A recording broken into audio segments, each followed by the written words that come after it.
Hello and welcome to the Arsenal Bite-Sized Podcast. I'm your host Clayton at ClaytesAFC on Twitter, joined by my co-host at FPL Nima. How you doing? Morning, mate. I'm frustrated about the game yesterday, but we'll get into that. I'm good.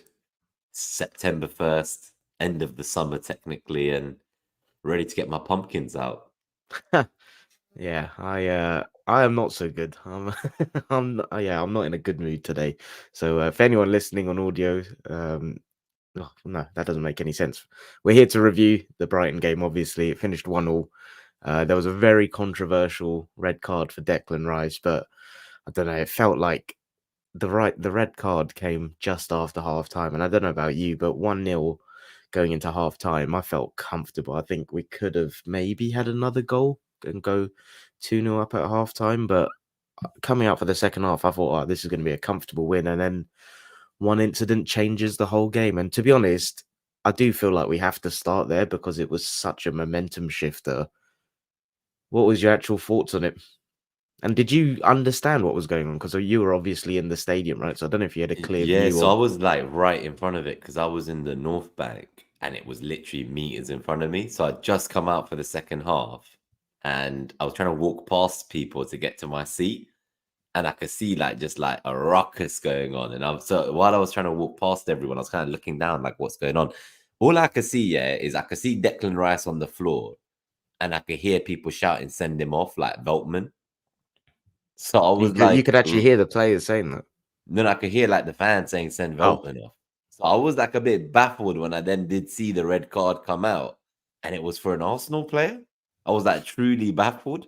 And then I was kind of seeing these notifications on Twitter saying, oh, like he delayed the restart, he touched the ball and all this. And I was like, what? Like, I was just so baffled. So then I kind of went home, watched the replay multiple times, saw every angle, saw everyone's takes, including even Arsenal fans who were like, oh, Rice was naive. He shouldn't have touched it. He gave the ref a decision to make. And I was just like truly baffled. I was like, do you guys really believe what you're saying? Like, do you truly believe that this is how officiating should happen? Because then I listened to some more reasonable people who I respect, like Sir Peter Crouch and Martin Keown for a minute after the was game this a ended on match of the TNT. day? Oh no, Yeah, sorry, well, they were no, on no, on TNT, TNT weren't they? Sports, yeah, and they What were did just they like, say? Because they were I adamant that it I've wasn't. not listened to anything. Well, they were adamant that there's just no way in any universe, in any football match, in any level of sport, that was what a card should be given for. So they were just baffled. Then when I started seeing our haters coming out, I start seeing literal haters of Arsenal Football Club, some of the biggest haters we've ever had, like Jamie O'Hara tweeting in our defense and Mark Goldbridge and that. Literal Tottenham haters are like, Did the game Jamie is gone. O'Hara say it wasn't a red Jamie, then? I'm going to read what Jamie O'Hara said. I have never in my life seen Jamie O'Hara ever say anything on the side of Arsenal. Like, genuinely, in my entire life, I've never seen it. So when I saw this, I was like, okay, like, I'm not going to get gaslit by rival fans and banter that, like, supposedly, like, this was a letter of the law. I think the part I've that read got me, I've have you read been reading so stuff, much right? drivel, like Twitter, and as much as I said I've cleansed my timeline, fucking hell, like yeah, I think when there's subjectivity in football, you're always going to get divided opinions, right? But like, Mm, even in some fan forums I'm in, of multiple fans of different clubs, of like people that it's very clear hate Arsenal, hate Arteta. It's just the inconsistency in opinions as well, like the way people gloss over the João Pedro thing. And like, I know it was from a different season, and I know there's a different precedence on what they're trying to do this season with time wasting and stuff, but a similar incident popped up on my timeline of like West Ham at the Emirates a couple of seasons ago, Rice kicking the ball and Xhaka's trying to take it, Paqueta kicking it. And it's like, I know it's from different seasons, but I promise you, you will find one every 2 weeks of something similar where this doesn't happen. And this is the thing that pisses me off. Like, I'm not one of these conspiracy theorists of like, there's something against Arsenal, but mm, I refuse to believe that Arsenal aren't refereed, and I'm not going to say refereed differently to anyone. I think there's 2 or 3 clubs that, but to be honest, every fan of their club probably feels aggrieved. But I think if you could pay someone to go through and watch every single game and put together a report of every controversial decision, I'm so confident Arsenal would be mm. near the top of that. Like, it's absolutely mind blowing. I still think that Martinelli incident at Wolves, the 2 yellows in the one sequence. Never seen before, never seen again. Never seen before, never seen again. Like the Tomiyasu one at I think it was Crystal Palace. A Yeah, lot of never people have been seen speaking before, about. never seen So again. I'll be Second honest, yellow for holding a ball for 4 seconds. I can't actually remember that, but like again, it's one It that was people accumulated. So because other people wasted time, he decided that the guy who was already on the yellow, Tommy, who had the ball for like the least time of that people, like 5-6 seconds, was the one to get sent off. Right. Yeah, I can't remember that one. But even this, it's like it's mind blowing. And again, it's the letter of the law people piss me off because football isn't refereed to the letter of the law. It's a subjective sport. And this is where it's a subjective moment where you have to apply context and use common sense. And this referee is a fucking idiot, Chris Kavanagh. Like, I feel like he's consistently in the headlines for the wrong reasons. He was the referee last weekend when Joe Linton clotheslined someone. Like, he is consistently in He the was head. the referee in March 2023 who reported us to the FA to investigate us I've for our seen this pop up, but celebrations like, after Bournemouth. I don't remember hearing about that at the time. So Yeah, what's yeah, that? that we Like, got reported to the FA for our celebrations against Bournemouth in March 2023, and he was the one who reported us. yeah, like You know, another one. We've won 50% of the games he's officiated. We won 70% of every other game any other ref in the last 2 seasons has officiated of this football club. If yeah, that doesn't tell you something, I don't know what does. he's just so poor. I just think like, and again, like, yeah, it's annoying getting bogged down with all the other comments and stuff and the other incidents, but just in isolation, this one, I just don't see what I think the João Pedro one for me. Like, how is that not a yellow? It doesn't make any sense to me. Like, and Forget even just João Pedro, bro. Like, I'm pretty sure that like Minte left his studs up challenging to Odegaard that left him pretty much like with a knock the rest of the match and not at his best getting the early sub. You so know, to be like, fair, I didn't think so I've anything watched was wrong that with that back. Minter one. No, If I'm nothing being wrong with it, honest. but as in like it was clear from that point on that like it was fair game to be physical with our players, as is always the case. But as soon as we do any challenges that are similar to the opponent back, we get immediate yellows. Partey got a yellow for dragging someone down outside the box by the shirt. When Saka gets dragged down from outside the box by the shirt, no card. It's like Yeah. it just felt to me like in that first half, if you look as well, he was so fast to blow that whistle for half time to avoid giving a yellow to I think whoever it was because of like the accumulated fucking fouling, the tactical fouling. He didn't want to make decisions, so he just blew the whistle and went. Because right before halftime, if you watch it as well, like someone got crunched. I just think you know what it is. The letter of the law people. What You can bothers tell me? they've never played football in their life. These letter of the law people. I swear to God, like, Yeah, no, I fucking agree, hell. but it's not just that, right? Like, I think I saw something. I'm gonna try to find it that was really resonated with me about these letter of the law people. It was basically saying like it was Phil Costa, and he said on Twitter, if I hear the letter of the law one more time, I'm going to smack my head on my desk. He goes, it's absolute garbage because every week we see with our own eyes that the law is totally ignored. Choke slams, clotheslines, elbows to the back of the head. Where is the law for those? That's what I was just gonna say. They've We've improved the seen. threshold for physical fucking violence and the safety of the players, but for trivial shit that changes the game and stops matches being won by players and changes it to officials, that's suddenly like every season we're their fucking guinea pig in the first few weeks to test some new fucking initiative they have that summer, which they then abandon a few weeks later, these morons. Yeah, and this is the thing again, the letter of the law thing. Like they're the same fucking idiots that cry when, like, you know, offsides. Yeah, like I personally don't agree when it's like a toenail offside. And again, like, but this is why I'm consistent in my opinions because that's something where, sure, letter of the law. If your toenail's offside, you're offside. But there's the people don't gain an advantage by having their toenail offside. So this is where I'm like, apply context, apply common sense. But if these letter of the law people are saying by the letter of the law, Rice is a second yellow, I promise you, they're the same people that when their team concedes an offside where it's like, oh, you have to get the lines out, this, that, they're the same ones crying. Like, there's so much.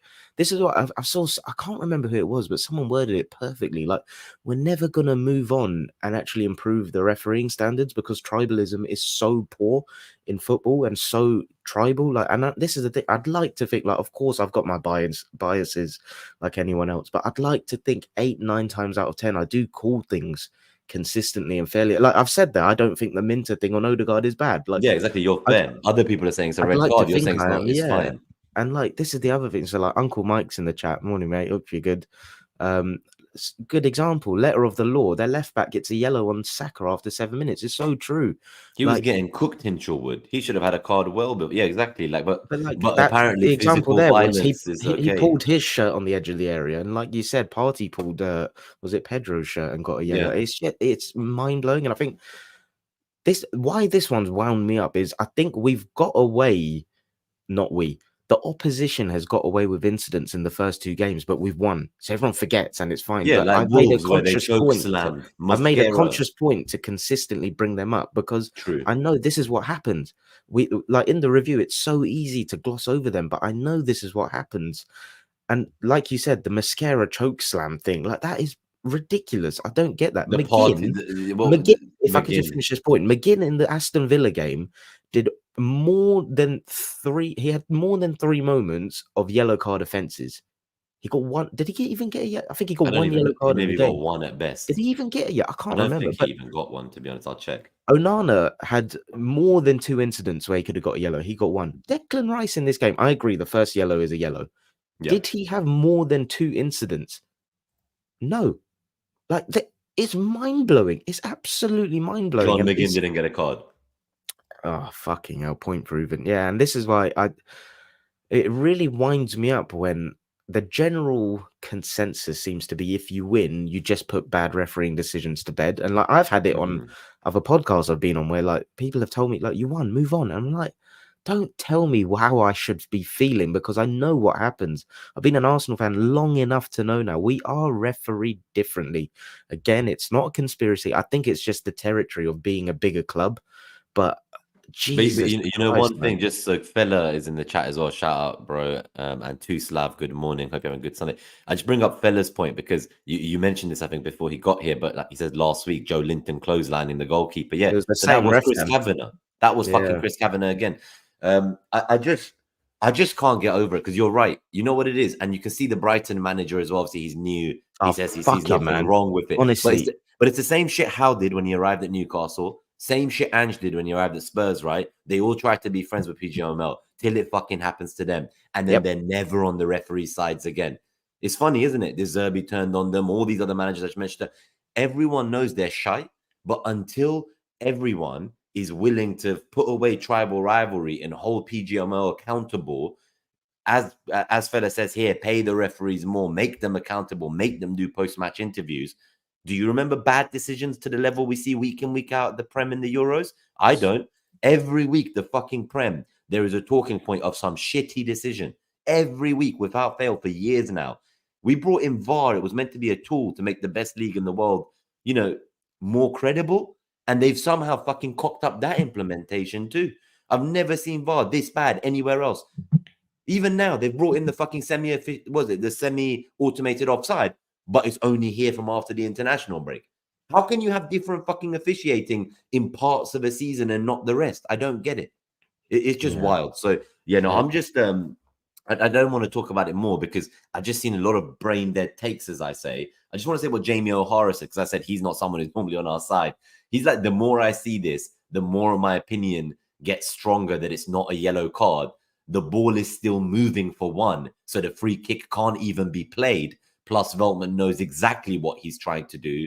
I'm all for Arsenal pain, but if this was Spurs, I'd be absolutely fuming. So I think for someone who hates us that much to be able to say, you know what, I'm going to forget who is the victim of this officiating and think about if it was my team this happened to, how would I think about it? He's being level-headed as a hater and saying, you know what, instead of trying to drive engagement and outrage gooners who are pissed, I'm going to say that actually this is shocking. And I'm telling you that people are coming out who I never thought would back us.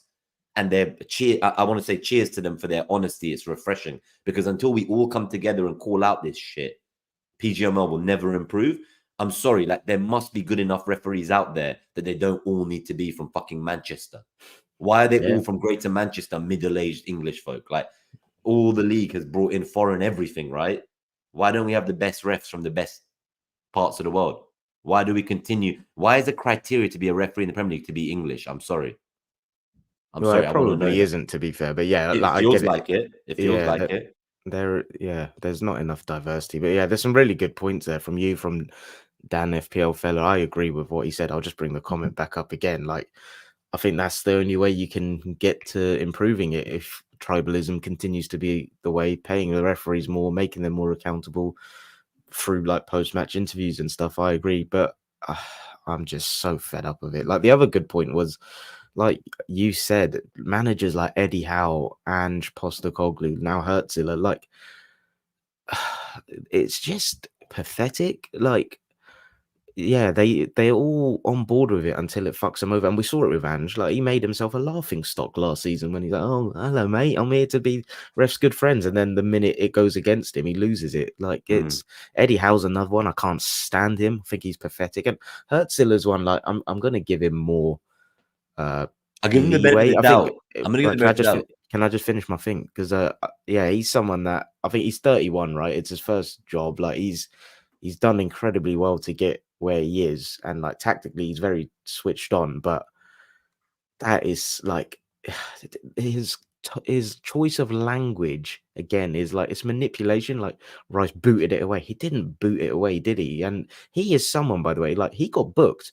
And a lot of the people that are like slating Arteta and this and that, Hertzler was one of the most animated people I've ever seen on the touchline, constantly in the officials' ears. So I'm disappointed by him. But yeah, go on. What were you going to say? Yeah, sorry to interrupt. I'm just, as you can tell, this, I don't think we've come on a review and been this heated for a long time. This to me feels like worse than any fucking decision that went against us even last year. Like, but I just can't get over it. Like, people say it all evens out, and yet we're against a behemoth, 115 charges, treble winning, best manager of all time, maybe best Premier League team in history potentially. And this is like the fine margins that it comes down to. You lose these leagues by a few points. You know, any of our draws last season become a win, we win the title potentially. So it's like, and then this kind of thing happens 3 games in, you feel fucking deflated. But as Saka said, I want to just bring some optimism back into this. He said, look, like, we're not even worried at all. Like, it's a fucking long season. There's 35 games to go. Like, he's like, we've been ahead and lost it before. And he's Yeah, right. it's a really good point. City aren't going to get all the points. That's all I'm going to say. Like, no, we just need to focus on ourselves, and fair play to the boys for hanging on despite that, because a loss would have been even worse. Fair play to them for surviving and hang on. And we had the chances to win. So despite being on 10 men, and I'm sure we can go into the analysis now, there was chances in the second half with 10 men to win. And yeah, there's also fair criticism we can give the players. Not so I'm not saying that this result was because of the referee. I just wanted to talk about the referees because I think that we need PGML to get better. We need referees to improve. Like, this is just not a good look on the televised game the whole world is watching. It's shocking. Like, you shouldn't change the flow of a game. They say they don't allow like the clotheslines or the choke slams, or they say they don't call those fouls because they want to let the game flow. So how the fuck is what they did to Rice letting a game flow? I'm sorry, like none of it makes sense to me. None of it makes sense. And I agree. Like, I think there was a lot to take from the game, and Saka's comments were good, but I do think this was on the referee for me. I think Brighton are a tough team to play at the best of times, but when you're down to 10 men, it's going to be trickier. But the one thing that you spoke about there, it's like the margins, right? And who we're up against. And so before we go on to the analysis, I've got 2 questions, which is what's in my head, which is why I'm so wound up. One is, if it was 11v11, what do you think the score would have been? I think it's the 3-0 I said in the preview. They were getting absolutely played out the park. But basically, you think we would have won, right? Big time. Big time. So 3 points. Now, the second question, how many points did we lose the league by last season? 2. Exactly. This is why I'm pissed off. The margin, that's what it. about We the would have. season before when they forgot No, to but draw the that's it. line It's for literally Brentford's offside goal? This is what I mean. Like, how bad can this be? Like, I don't get it. Like, how do you not draw a fucking line to see if a goal is offside? Yeah, Like, but that this for me whole is league it. just It's pisses me off. like, that is a game for me. We win comfortably yesterday. We have 3 points instead of 1. And we lost the league title by 2 points last season. Like, that is how. So Saka's attitude is fantastic, but I think it's also like, yeah, if people But don't I'm just trying see to talk how to tight the fans who are margin. doom and gloom, because I'm hearing fans saying, "Oh my god, now I know how Klopp felt. Now I know why he retired. I've already given up on the race by fucking match day 3." I'm like, bro, have some composure. It was August 31st yesterday. It's the first fucking month of the league. The league isn't over till May. Like, I get it. We're annoyed. We're upset. Rice is banned for fucking huge game now. Tottenham Yeah, away. that's probably the Marino's biggest. injured. Yeah, yeah. I mean, yeah, it's probably worth a couple of minutes on that now. To be fair, like Rice missing the North London derby, Marino being injured, I don't think you could make that up. To be honest, like that's something Marino would have just slotted in straight for Rice. I think the team would have stayed as is, maybe Martinelli, Trossard, but yeah, you can't really make that up. To be honest. I'm just fed up with, like, even the Premier League Match Center, the new account that explains the decisions from the officials this season. It's been community noted on X as saying that you can't What take a does that free mean? kick while. So community note is when you say something, the public can basically submit to Twitter that this post is misleading or a lie or not factually correct. So they've said, like, this was a second yellow for delaying the restart of play, and then like it's been community noted, and it's like, you can't restart play from a moving ball 10 yards ahead of where the foul happened, basically. So, like, I don't even know what to say. It's shocking stuff. It is truly shocking stuff. In Should we get terms into the of, match then? yeah, I was gonna And say, do let's get you into want the to shout match. out some of the guys? There's a few of them in the chat. Yeah, let's go for it while you get the slide up. So we said hi to Mike Halpin. Good to see you, buddy. FPL fella, thank you for tuning in, buddy. I was really hoping your boys could get us some points against City to make yesterday not hurt as bad, but it is. I guess it's kind of who can take points from those bastards. I think we're gonna have to do it ourselves if we want to win this title. It sounds like. Two Slav, good to see you as well. They say the only way to fix this draw is if we beat City and Spurs. We'll be 1 point above City overall, and then we move on from that point. I like that mentality, mate. Yeah, I like that. Fella says it's time the referees are mic'd up. I'm a big advocate for that. Two Slav also says what matters the most is our games against City. Everything else is out of our hands. That's true. We can't change what City will do. Blue Danube Joe, good to see you, buddy. Hey there, Hey, guys. mate. Cheers for joining. And I'll star your comment too, Slav, about Haaland and Havertz and stuff for the Q&A at the end, if that's Sure. okay, just so we can get into the matchup, because we're like 20 minutes in, and I don't think we've ever got this far into a review. And like we've been reviewing the match, fair play, but let's review the kind of the goal and some of the good parts too, not just the Yeah. So how do you want to do it? rage-inducing. Do you want to go through the lineup, or do you want to go through the kind of match stats and flow of the game? I think let's not go through individuals like last time, because I think we did well covering all the players last time. Let's maybe talk about any individuals you want to call out rather than everyone, and like Yeah. match stats, as you say.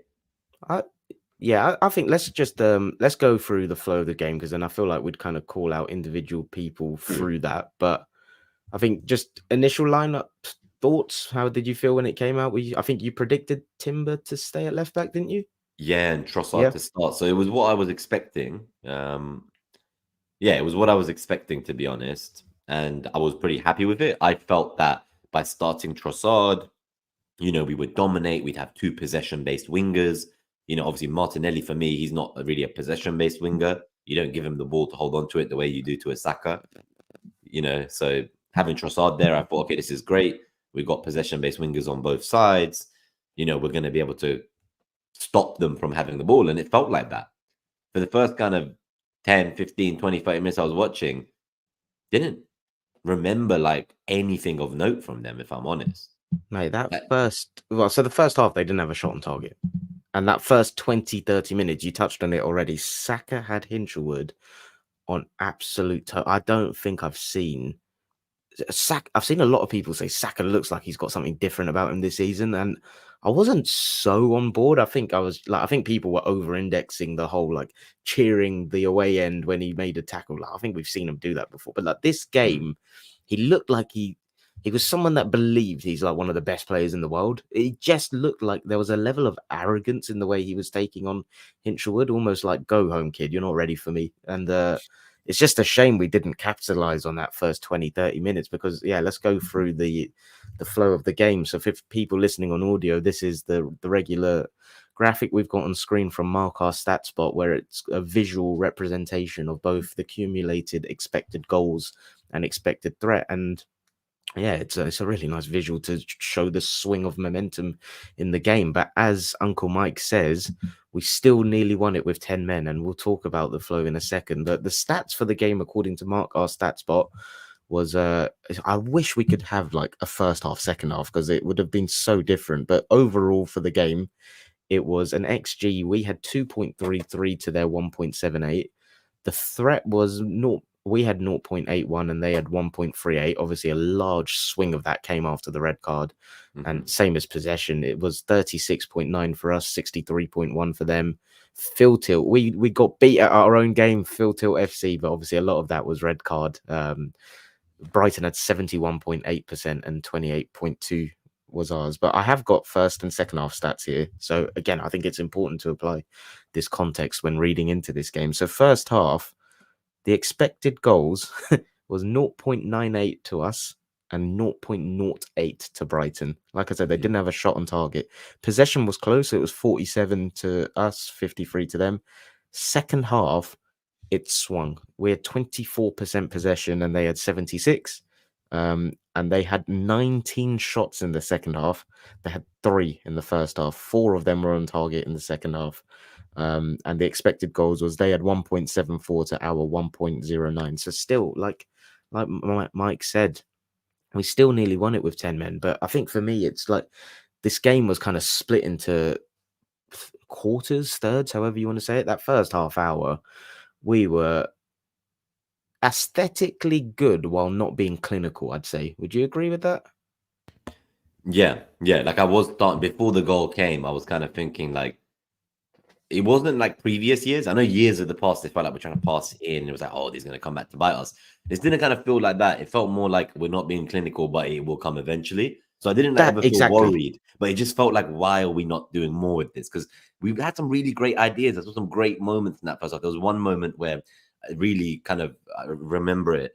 I think it was at Odegaard and Saka on that wing, and they kind of like just kind of Odegaard chipped it over, right? Yeah, that's it. Like he just chipped it, and like Saka just like picks it up on the byline, and like it just goes right across the face of the goal. And like the saves, some of the saves their goalkeeper made, I was like, okay, like damn, like allow it. Like, do you think? So I didn't think any of them were amazing because I've seen a lot made of our chances and lack of clinicalness in the first half an hour, and like while I say we were aesthetic but not clinical, I think even I'm being harsh there. Like the chances I remember, tell me if I'm forgetting any, was the one where, like you said, Odegaard dinked it over, Saka had a volley. Like Hinchelwood was just on his toes and like he caught the volley, but he didn't hit it cleanly. And I think that he has to strike completely perfectly to make that goal. Like I don't think that is a nailed on goal, in my opinion. The other one I remember was Trossard putting a great cross. Odegaard was running onto it, got it with his right foot, and again, it was like straight at the keeper. But I think even that, it was like stretching for it. I don't remember. I think there was no power in our shot. So actually, now that you mention it, you're right. So the Trossard one, it was like a really nice curling cross, I remember. And then like it was a perfect pathway into Odegaard, but then Odegaard just like there was no power in his shot. No, that's what I just said. That's the one I was describing. Yeah. But it wasn't just that. So even the Saka one, the one with the chip from Odegaard, like Saka put like no power in it either. So that's what I don't think it was the goalkeeper's hands. I don't think it was no power. I just didn't think he hit it cleanly because I think because he kind of, it almost felt like it hit the bottom of his boot and it kind of bounced into the keeper. I think if he hits that in the middle of the boot or like with the laces, that flies in. So I just don't think he got the contact right there. But I think it was a hard chance to convert because it was like the ball was dinking, it was spinning, it was over the top. And even the Odegaard one, I think he was running onto it and stretching. So I think it was hard for him to get the contact clean. But like, what? I feel like I'm missing another chance. There was a big one, which what was it? Yeah, there was a big one. So Ben White had a strike from the edge of the area, and Lewis Dunk deflected it away for a corner with his arm. Yeah, that's the one. That I don't think that's a pen. No, I don't think it is. No. I would be pissed if that was given as a pen against us. So no, it's definitely not a pen for me. And they've clearly said that this season they don't want defenders to have to play with their like arms behind their backs.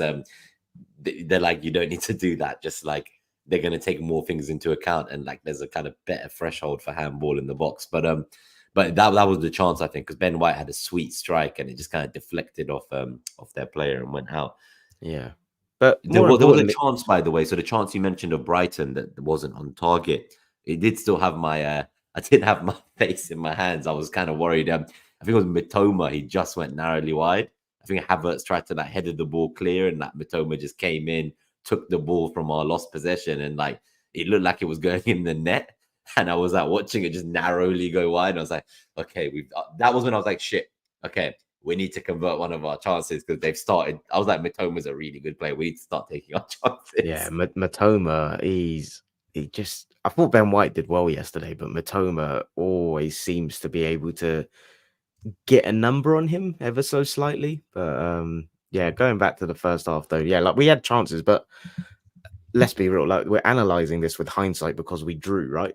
In the context of during the game, once Havertz went in, what a finish, by the way. Like great from Saka to go It up again. was I think it unreal. was Lewis Dunk. He like held his own physically, then played in a nice pass. And I thought Saka was offside actually. Like in my set, I didn't actually celebrate because I was convinced he came from an offside position. But what a finish from Havertz. And then again, like it's important to obviously it's important to look with hindsight with analysis, but I think it's also important to remember context of during the game, how you felt. And once that first goal went in, I thought it was going to be your prediction of 3-0. I know I said 3-1 in the preview, but based on the context of the game yesterday, the fact that they got into dangerous areas but didn't convert it into good quality chances in the first half, I felt chill. So yeah, lovely goal from Havertz. And going into half time, my only uh not negative feeling, but disappointment was I feel like we could have capitalized a little bit more on the territory we had, but I felt calm coming out for the second half. The only thing was I did think Odegaard, as much as he played a big part in that chance for Saka with the chip over the top, I did think he was very quiet yesterday. I think technically, like the Minter moment you mentioned earlier, that came from like a really poor first touch from him, which Yeah, I think is it unheard did. of from him. But I think that also left him with the knock. So like when the subs were coming on, right? And I saw, I think it was Martinelli coming on. I was talking to the guy next to me and I was like, who do you think he's coming on for? And everyone was like, no one would commit a name. And I was like, it has to be Odegaard. I was like, he's kind of looked like not the same since he took that challenge. Because he was down for a while. Like he got the medical treatment. Like I was actually worried at the time. Obviously, watching it on replay, I appreciate like you can't really blame Minter, but you know, as you say, Odegaard's own poor touch perhaps led to that studs up challenge. But just one thing I want to say about Havertz though is that I was actually like, that goal was so good, yeah, that I didn't think it went in. Like, as in, like the people around me were like celebrating, but like it's like the world went into slow motion for me.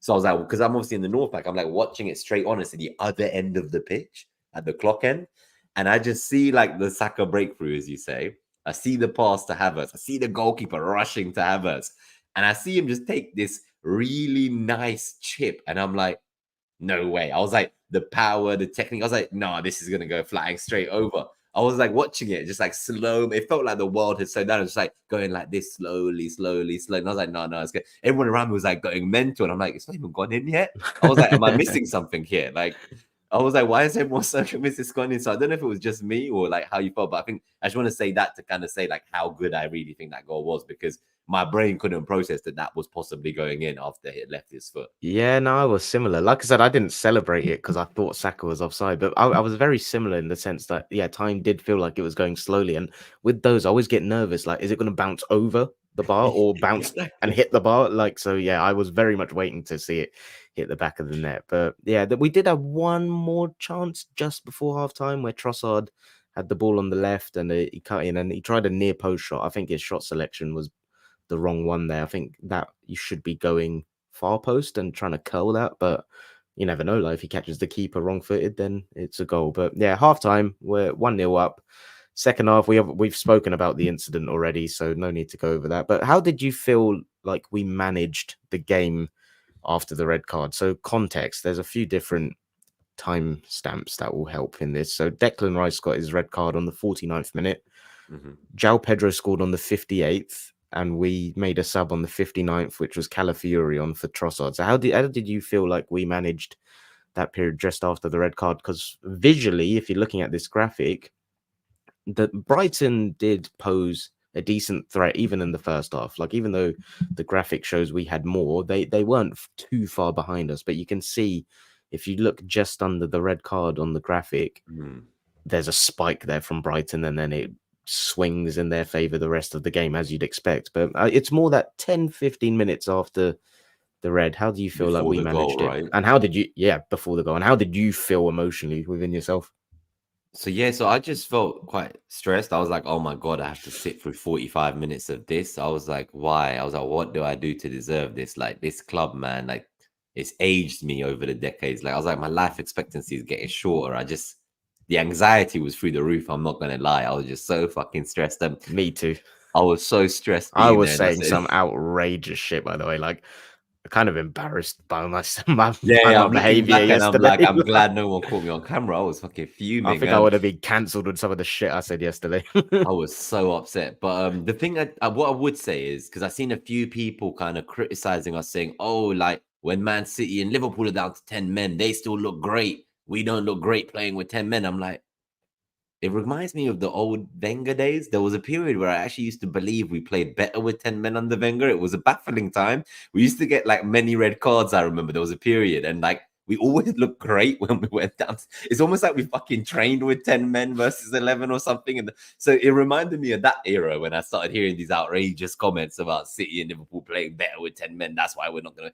I've been seeing some crazy takes over the last 24 hours, but that aside, what I felt separate to those crazy, idiotic comments is I felt that actually, when we're down to 10 men, we'll concede more chances, but I don't think it stops us doing what we do. Like, we still had the chances to win the game. So even in that 10, 15 minutes, it felt like we were just trying to kind of settle into the game. They suddenly were in our third. They had a lot more field tilt, as you say. They started showing up constantly, hounding us. But I still thought we were in the right shape. We were kind of keeping composure. I think what frustrated me the most was I could see we were bringing Calafiori on to shut up shop. And just before he could come on, the breakaway goal happened. And I've seen people blaming Partey, people blaming Gabriel, people blaming different people. So again, like whether you have 10 men or not, it did feel to me like, I don't know, like it looked like Pedro was Partey's guy and he was marking him. Some are saying that wasn't his man. And he kind of just like let him blitz past him and didn't like run with him. And that kind of annoyed me. But equally, I thought Gabriel could have done better too. So it's a bit of half a dozen of this, half a dozen of another. It was just disappointing to see that kind of moment of like switching off after doing so well for 15 minutes to prevent their kind of expected increased chances paying off just as Calafiori is coming on. And it was like a sucker punch. It really hurt. Yeah. I was like, fuck, like just before. And then there was one other moment when we were down to 10 minutes. So obviously we talked about like the chances to win. But the one that I remember is it looked like Calafiori was going to go through and score a thunder Oh, the bastard. Odegaard pass, right? And he tried like a Trivela or some shit. And I was Did like, he? why, man? Yeah. I'm like, why? Like, why would you try a fucking Trivela pass in this moment? I was Ah, so so pissed off. because I sit in the east stand, so my seat is up a tier opposite the tunnel. So it was on my side where he picked up the ball. I didn't realize it was a Trivela, or I was same as you. I could just see acres of space and this beautiful Italian bastard running. And I He's was like like, just play, stallion going through. yeah, play him in, play him in. And I didn't realize it was a Trivela attempt. But yeah, I've got some thoughts on the post red card. It's interesting there. You said like under Wenger, we sometimes look like we planned and coached to play with 10 men, right? I Yeah. thought, if I'm being honest, we looked like a team that had never prepared to face a team being down to 10 men in that first 10 minutes after the goal. I thought we looked so confused, and I'm quite disappointed with how we reacted to it, if I'm being honest. Like, I They were think all over us. yeah, but we reacted well, and credit to Brighton as well. I think sometimes you have to smell when there's an opportunity, and they absolutely went. They could see we were wounded, and they went for the kill in that period, and it was incredibly uncomfortable. So, like, you have to give credit to them. But the one thing I absolutely love about this group, this management team, the group and the management is I feel like we're prepared for every scenario. We just struck me as a team that was so unprepared for the game state of this is how you are drilled when you're down to 10. We looked so confused, in my opinion. And I'm not going to be one of these people that, like, one of my close friends said, like, the sub came too late. And I can definitely agree and see where people are coming from with that. But I didn't know what sub I would have made. And, like, he obviously took off Trossard and brought on Calafiori in the 59th minute. But I don't know if there was an element of him trying to suss out because it was a new game then, right? And him trying to read positionally, him being Arteta, where are Brighton attacking? Where are people playing? And like almost trying to formulate a plan himself. And that's why it kind of struck me as unprepared. Like we hadn't considered that this is what's going to happen. But then, unfortunately, yeah, like you've spoken through the goal, and I need to watch it back because if I'm being honest, I can't actually remember Partey's positioning on it and if Pedro was his man. But for me, and again, it's not blame, just constructive criticism. Gabriel has to do much better in that duel there. Like that's poor in my opinion. And again, I need to rewatch it to see if Partey could have done better.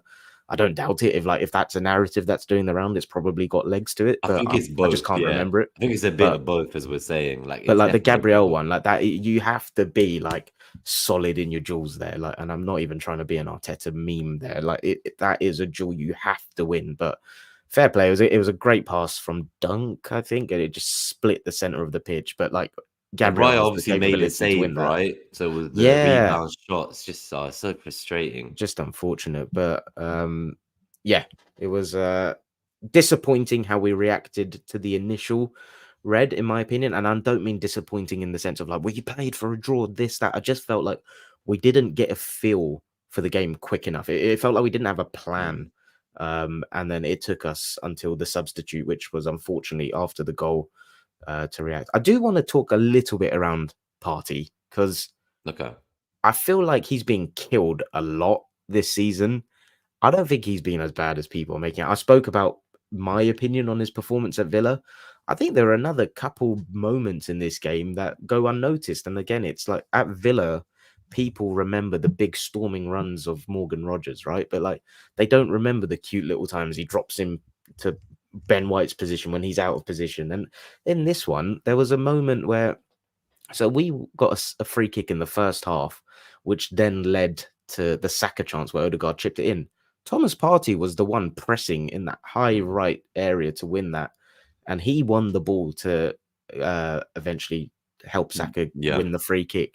There were in the second half, I thought he was one of the best players. I thought he stepped up.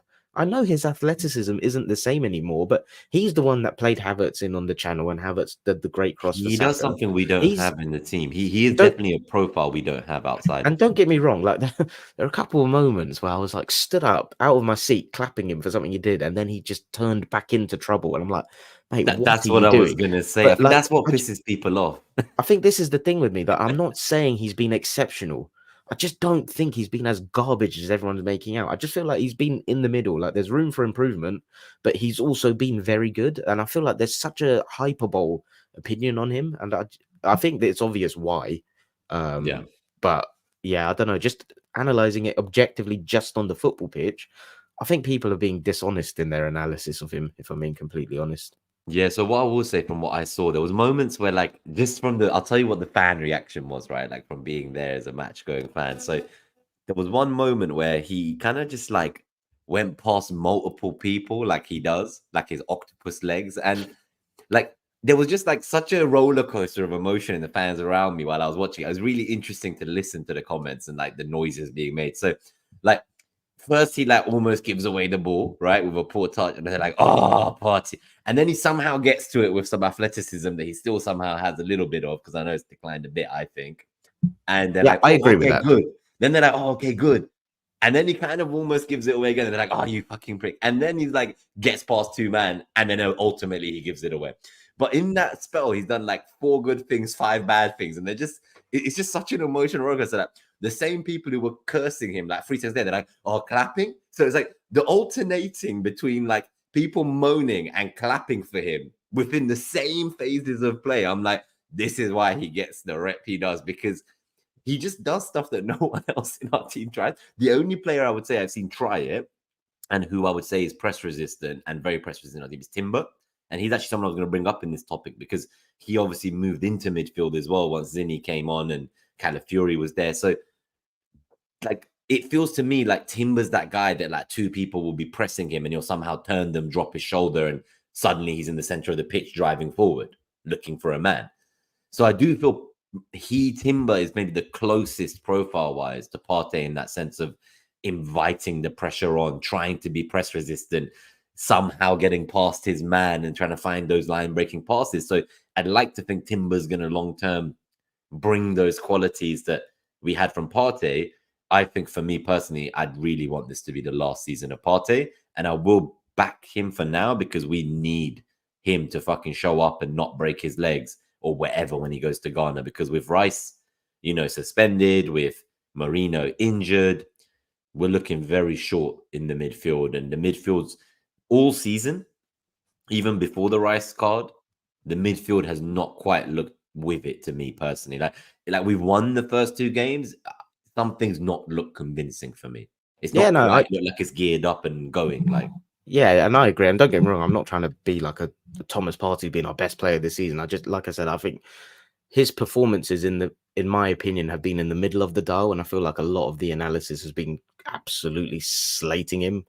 But I think the long-term plan is Rice, Marino, Odegaard, and I agree. I think I'd like this to be Partey's last season as well. I think we'll see him phased out during the season, so I'm not concerned long-term. But Timber, he's someone that I want to see a little bit more of in possession, in my opinion. I agree. Like, I think he's very smart with his press resistance and stuff. But in terms of ball progression, I didn't include the ball progression visuals in this game because I think the game was so swayed by the red card. It's just my memories of it when it was 11v11 were, again, similar to Villa. I just don't think he's up to speed positionally on where he needs to be to alleviate some of the pressure and actually contribute in a significant way through ball progression. But it's a second game, so yeah, it's just yeah, I think there's room for improvement there, if I'm being honest. to be fair, the numbers aren't anything to write home about. I'm just looking like 2 ground duels out of 6 attempted, 0 aerial duels out of 2 attempted, did there 0 was dribbles out of 1 attempted. there was And one moment, yeah, where sorry to interrupt you. yeah, There sorry, was go on. one moment where if this was Zinchenko, people would have crucified him. A cross came in. I think it was the first half. Yeah, it was the first half because Timber was left back on my side. Cross came in and he's just ball watching. And I assume it was Minter that went for it and it went out for a corner. It was really poor, like really, really bad. He was just stood still waiting for the ball, waiting to header it. And the guy came in, and if he made clean contact with it, Rye is having to pull out a very good save. And like, again, I'm not trying to crucify him. I just think, again, there's a lot of inconsistency in Arsenal fans' analysis, depending on your favourite player playing or not. And I always try to just view it as I see it, forgetting who it is. But it's encouraging to see his fitness building up. I think it was just cramp at the end, which made him get subbed Yeah, off. he said there's no injury concern. So I think in the presser, he said it was cramp. Yeah, but yeah, just I feel like we can expect more from him in possession, in my opinion. Should we I was going to say, should through? we start to whittle through? Because I know I've started like 5 questions from the live chat that I'd So love to answer. let's just fly through the final bit of the second Yeah. half because we've not spoken about the 2 chances, right? So Yes, sorry, yeah. I just smacked my mic there. The Havertz and the Saka one are the 2 chances, right? And like you can see that on the graph as well. Our expected goals absolutely fly from like the 70th minute or so, and I can't remember what order they were, but Havertz, I think it was Gabriel, just hoofs it, and that touch he takes on the bounce is absolutely world class. And like I think it was Van Heck, and Van Heck, oh fuck him, man, what a prick as well. He was doing my head in yesterday. But Havertz just completely blitzes him for pace, does really well to keep his control, and does well to get a shot off. And I think he was like slightly off balance. I don't know about you. I think he did the best he could with feeding off scraps in that moment. Did very well, and then unfortunately he like bounced off the ball and it went out for a goal kick on the follow-up. I thought he did outstanding to create a chance out of nothing. It was nothing. I've said we're lacking. Yeah, it was truly nothing that he made that chance out of. I think Do you people think he get could have done annoyed. better, or what's your thoughts? I don't think so. I think people get annoyed about missing 1v1s and stuff and like clear chances, but like that shouldn't be a thing. Like the best teams create so many chances that yeah, their attacking players are going to miss quite a few 1v1s. Like I'd be more concerned if we're only getting 1 chance a game and they're missing that. Like I'd rather they get 5 chances a game and miss 4 of them. I don't care. Like and I want them in the positions and creating. Like he ran from the halfway line with that. Like, I don't think people. Again, I I've don't played even know how football. he did that run. Yeah, because I was watching it and constantly I was like, surely someone's gonna get foot, and surely they're gonna display. Like it's like he moves in a way. It's not an insult, but he kind of walk like I just feel like he's running like they can't read him. Like the way he runs, it's like a giraffe. Like It it's not like is, yeah, they can't understand. Like I just can't see where his limbs are going. He's a fucking tall guy and like he's quite technical and he's faster than he looks. He's stronger than he does. He's got all these qualities. He's just like a very unique profile of player. So I do very. think no one else would have created that chance in our team but him. I That's what I'm agree, gonna and I say. think it's the thing. Like you can tell when people haven't played football, and I don't want to be that guy, but there are some moments where I think you have had to play the game to completely empathize and understand with what is happening there. And like, if you made a 40-yard run with direct pressure from an opposition defender, you're not going to be in, and he's completely on your neck. You're not going to be in the optimal position to get that shot off as you want. If Havertz was under no pressure, he's scoring that. So Mm. I think he did outstanding for that. And even that ball for Saka, and I agree with you, by the way. I think it's harsh people saying he should have done better personally for that chance. But even that pass for Saka, unbelievable. Like again, his like long Unbelievable. giraffe legs create the space to get away, and then he puts in the ball, and it's hard for Saka as well. He's like just stretching, and this is what I can't get Yeah. on board with the. And the goalkeeper was just on the stretch to make the save as well. So it's like, what can you do? Like when you watch the replay, it looks so easy in slow motion. It looks so easy to be like, oh, like why didn't Saka just like slightly push it a bit more to the side? Like it doesn't work like that. Like things aren't moving at the slow motion pace we're watching. Like in that moment, in that time, like obviously it's annoying because we're there thinking, great, like maybe we can get a win despite the red. Like, and it feels like we've had the chances and then we've not put them away. Yeah, But yeah, what can you but do? They also had the chances, right? So they could have won. Like talking about wrapping up this game, Raya made a massive save with his I think legs. it was from Ayari, wasn't it? Yeah, it was Yassine Ayari, yeah, because he like when I saw that Raya save, I was like, fuck, I was like, I thought it went in. Oh, Like, so that was one where I could see the gaping hole in the goal and the ball going out to him. I was like, oh fuck, we're done here. And yeah, like I think we were. It was a good set. It was a good save, but like Ayari hit it at him. I think if it was mm, the other end of the goal, then Jesus Christ, we would have had an issue there. I think, but yeah, overall, I just think like we did well, all things considered, after reacting to the goal and the subs. I think we managed it very well. We could have easily won the game, but it's like if you look at the chances in isolation, they were all quite tough to actually convert.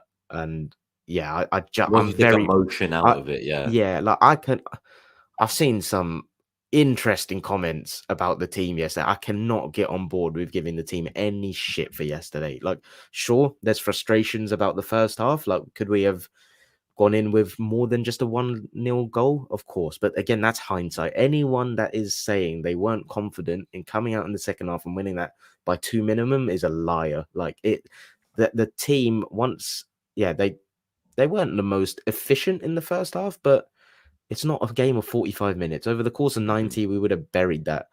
The way they battled, especially after Brighton equalized, I was so proud of them. Like people like Party, in my opinion, like I said, he stepped up. Like, and with the substitutes, we were constantly changing the back line as well. It was like varying from Saliba central centre back to Saliba on the right side of centre back. Timber was right back at one point. White was right back. It was so much constant changing that it must have been so hard for them to deal with. And I thought they battled so well. I was so proud of them, and they still managed to create chances and like give Brighton a few wobbly moments. But yeah, it's I cannot get on board with anyone giving the team shit for yesterday. I'm sorry, like that is pathetic in my opinion. Yeah, no, I think so. I just dropped you a private chat, but yeah, so I think that covers that most of the big incidents in the second half as well from a kind of match flow point of view. I don't know if there's any other kind of. I know you said you don't have the ball progression today. Is there any other data you wanted to look at, or No, that's it. It's just Q&A now. cool? Let me just timestamp this for anyone who like asked a question earlier and had to run off to do stuff with the family on a Sunday and wants their question answered so that they can come back to the Q&A. Cool. So that's 54 minutes. Cool. I think there's some great questions. Shout out to Andrew as well, Andrew Onsongo, for coming into the chat. Why don't we start with the one from Tuslav at the start of the show? So Haaland yesterday showed us why most of the fan base have been begging for a pure striker. It would have solved most of our problems up front. Havertz is okay, but not a goal-scoring machine. I understand. I just think that like next summer is the window, maybe when that's more realistic. So I do think like, we tried for Sesko at the start of the window. We have tried for Vlahovic before. And I'll just kind of combine this with your question here too, Slav, that do you think next summer we'll try to go back in for Vlahovic from Juventus? He would be 25 and fits the profile we're looking for.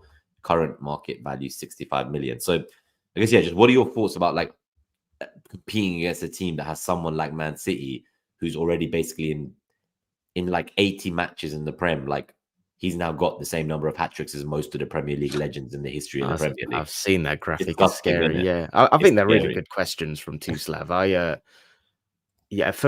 I think next summer we're going to see the attack. I always speak about the attack as a group, right? And it's a combination of the wide forwards and the people that can play centrally. And I just think next summer we're going to see a restructure in the profiles we've got. I think for where we were this summer, it was a wide forward that was the most important to supplement the group, just because of regardless of what people think about the qualities, the actual number of people we've got that can play center forward to a competent and above level is enough. And with the market the way it was, I just don't think this was the summer to do it. But I can see it. Like, is Havertz the most clinical centre forward? No, but does he bring us things and attributes that we're lacking that take us to another level?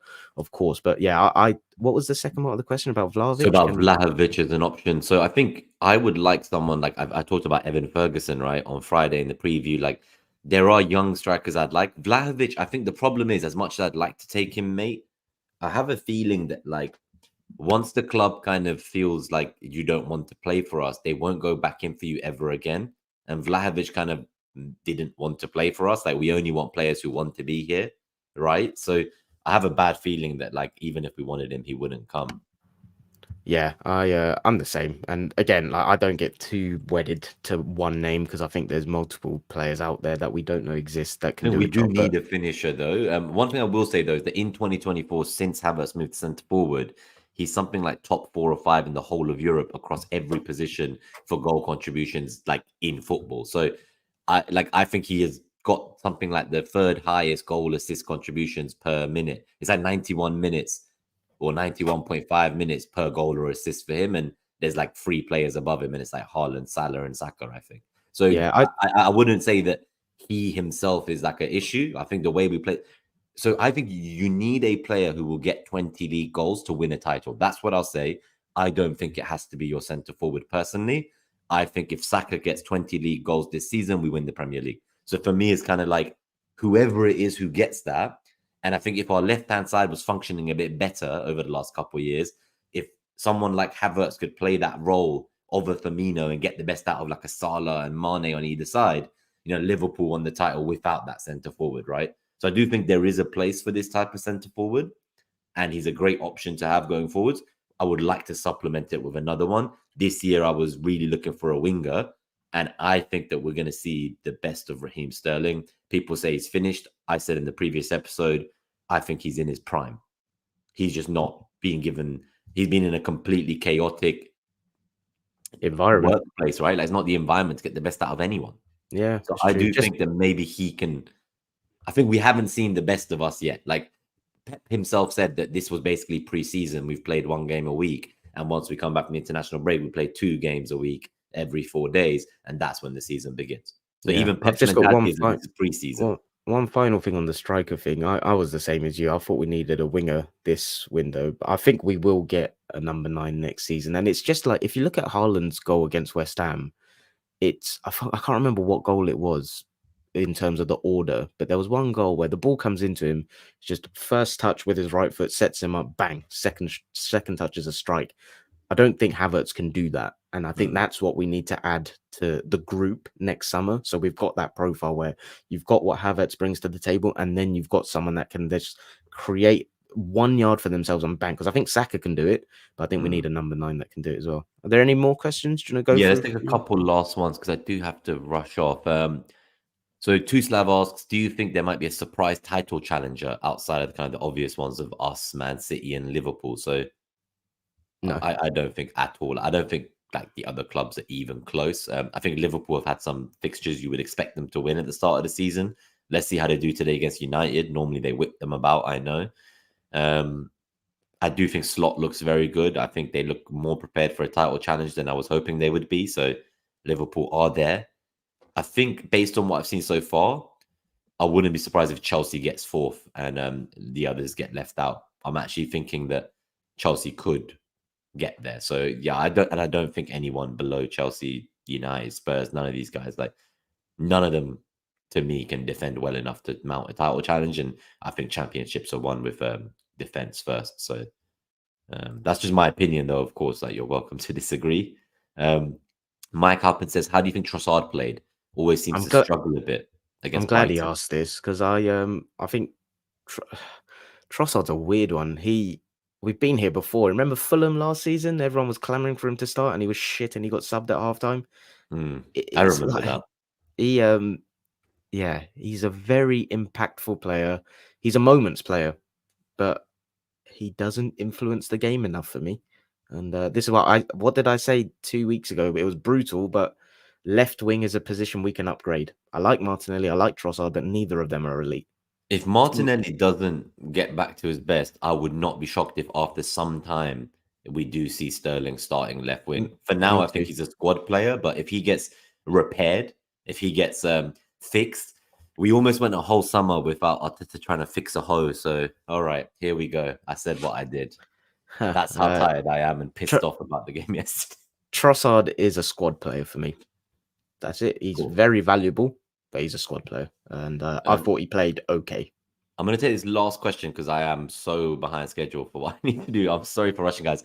Before I take this question, though, I just want to say, guys, it's been amazing. There's been loads of you on this morning live watching. I just want to ask, it's been 1 hour. I don't think we've even asked for a like or a subscribe. We don't generally plug things. We find it quite uncomfortable. But what I do want to say is I found myself recently, there's shows I watch every week, and I don't even realize I'm not subscribed to them.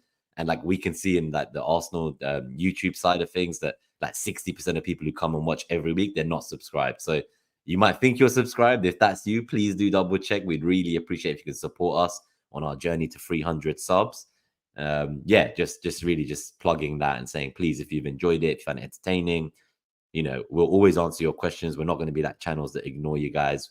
We always end up going on longer than we should just so we can make sure everyone feels like they got their points across and got to be part of the conversation. So yeah, we'd appreciate your support as always. Let's take this last question from 2Slab and get out of here. It is quite a long question that I would normally answer, so I might actually answer this 2Slab, if it's okay, in more detail next week when we do like a review of the transfer window. And I think we can then talk about, so how long are you willing to give Arteta to win Premier League or UCL? Is there a time frame to produce these trophies, especially with Pep being rumored to leave? What I will say is I think Pep will only leave next summer if Man City get the charges and they get in trouble. He's always said that he believes nothing was done wrong. He's been told everything's done by the books.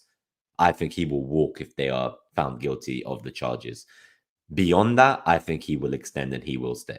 So as much as I really want him to go and to end his era of domination, I think it's all dependent on those charges. And that's why we've not heard much.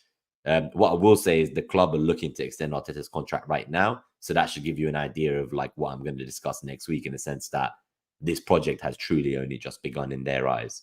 Like, can I give my 30 seconds? Yeah, go for it. So I'm not going to, I agree with you on the Pep stuff. In terms of how long are you, if you could just bring it back up again, the question. In terms of how long are you willing to give Arteta to win either the Premier League or the Champions League?